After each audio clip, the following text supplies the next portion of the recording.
Hi there, my name is Max and I'm a professional firefighter. Today I'm going to be testing the limits of these Vitaltech FR fireproof bags.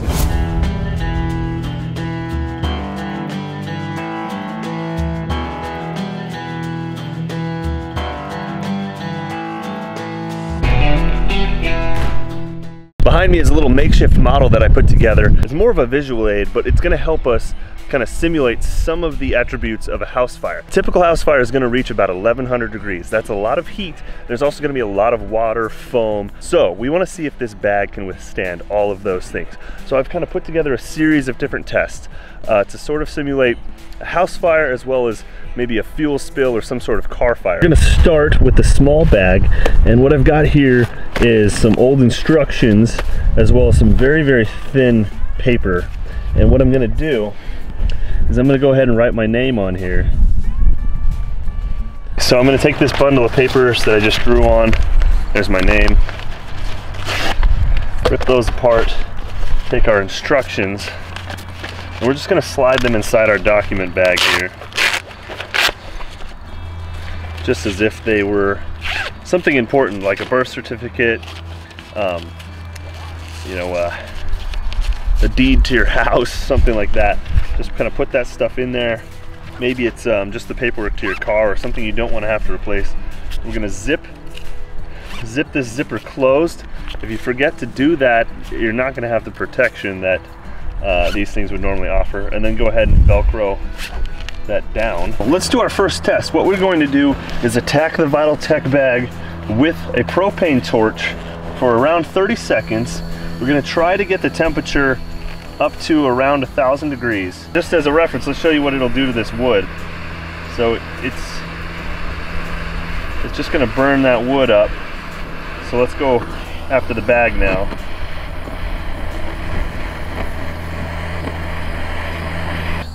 We've done some damage to the bag. We got over 600 degrees there. I'd like to try another area here. So the bag is actually producing smoke and burning a little bit, probably losing some of the protective qualities of the bag. So my temperature gauge just says high here. I'm going to go ahead and inspect our document now. So that is direct flame impingement for more than 30 seconds. 2 small yellow dots. Now that is about as extreme as it's going to get. As you can see, here's our documents. So that's the heat test. Yeah, that cooled down pretty rapidly. So I'm going to put these ones back in their bag. So this bag held up for about a minute total. 30 seconds here, 30 seconds here of direct flame impingement from the little torch. Let's see how it does with the big torch. Got a starting temperature of 52 degrees. This thermometer maxes out at 800, I think.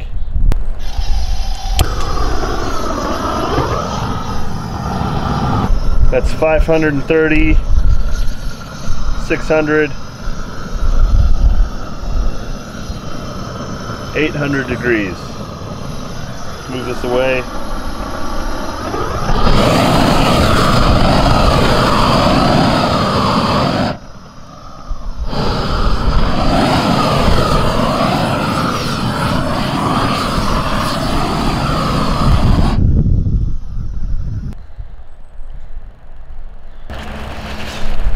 So at this point, some of the seams of the bag have failed.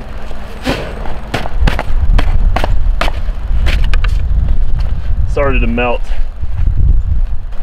And our zipper compartment's still in pretty good shape. Pop that open. So we do have some smoke inside. Pull out our documents here. We've got some browning on the first few pages. Not too bad. So it's really interesting to see the results here, just some browning on the pages, which is pretty much to be expected. And that's at about 1000 degrees directly on the object. So you would have to have like some really, really hot embers and have this thing really just sitting on there, cooking on there. I'm gonna put half inside our briefcase. Make sure that it's zipped. Make sure that it Velcros. Okay, and that's going inside of our house fire prop. House fires have carpet and couches and lamps and electrical wires and all those things. They have separate floors and walls and drywall, all these different things put in place to sort of slow down a fire. A lot of open holes and stuff like this, so it's going to self-ventilate, but I do think it's going to stress these bags out, at least to the degree that a room and contents fire would. So let's go ahead and put our small bag in as well. So I only want to add enough propane to get this thing really going. And then after that, I want it to sort of act as a house fire would and just sort of slowly increase. So we're going to set our paper on fire, and that should be enough to get this thing going.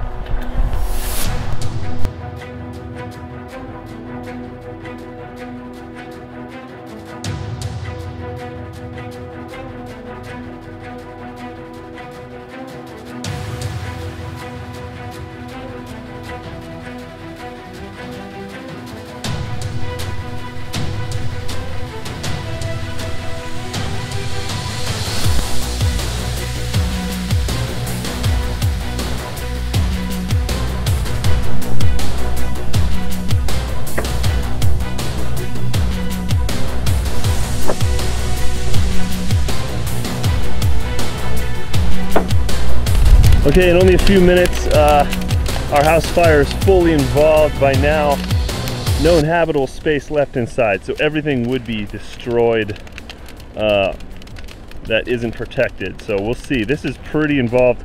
It's very, very hot standing out here. Whoo, that's hot. At this point, whoa! Okay, something just exploded in there. That's yeah, that's very much like a house fire. I'm gonna go ahead and back up our operation. That thing is very, very hot. House is pretty much toast now. We can't even get a reading on here, it's so hot. So definitely over 1,000 degrees. In my opinion, probably too hot for anything to survive, even if it was in like a hard case. I don't see the bags. I think, oh, there's a bag. It is toast. There's nothing left of that. So this is the equivalent of a house burning to the ground.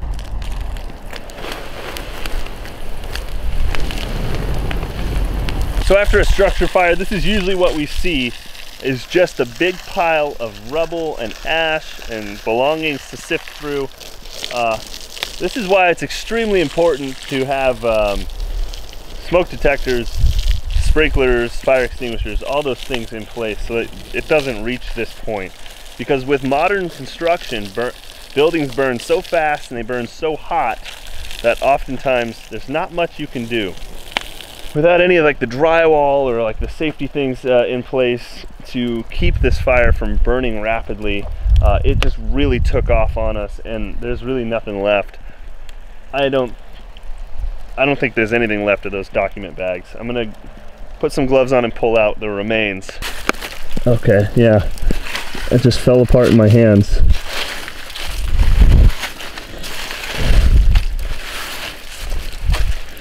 Looking at the damage here though, like this is not unrealistic to what you find in a real house fire. You know, this is usually what's left of a room that's self-ventilated and doesn't get caught in time.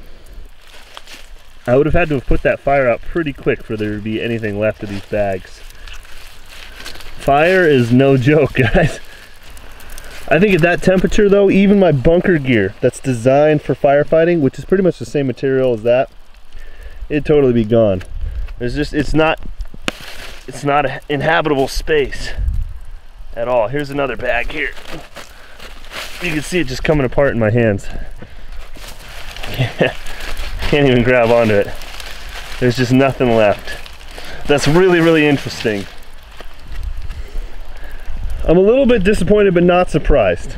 Definitely not surprised. It would have been a miracle for these things to withstand that much heat. So that is definitely the limit. Okay, so as far as my thoughts go on this product, my professional opinion is that there's definitely some areas for improvement. It's not a miracle bag. It's not gonna save your pictures, your money, or your passport in a very involved house fire. But then at that point, most everything is gonna fail as well. Even the nicest fire safes are still gonna have a hard time. I think the best way to put it is that this bag is awesome, but it has its limits. Just like anything else, if you push it to the limit, if you do that, there's really not gonna be much left. It's surprising that a little document bag withstood our propane and our gasoline test, but when it came to the house fire test, you just have so much fuel burning at once that the temperature just gets way, way hotter. Thank you so much for watching this review video. I hope that you found it helpful. Consider subscribing and come back next time. Thank you very much. Bye.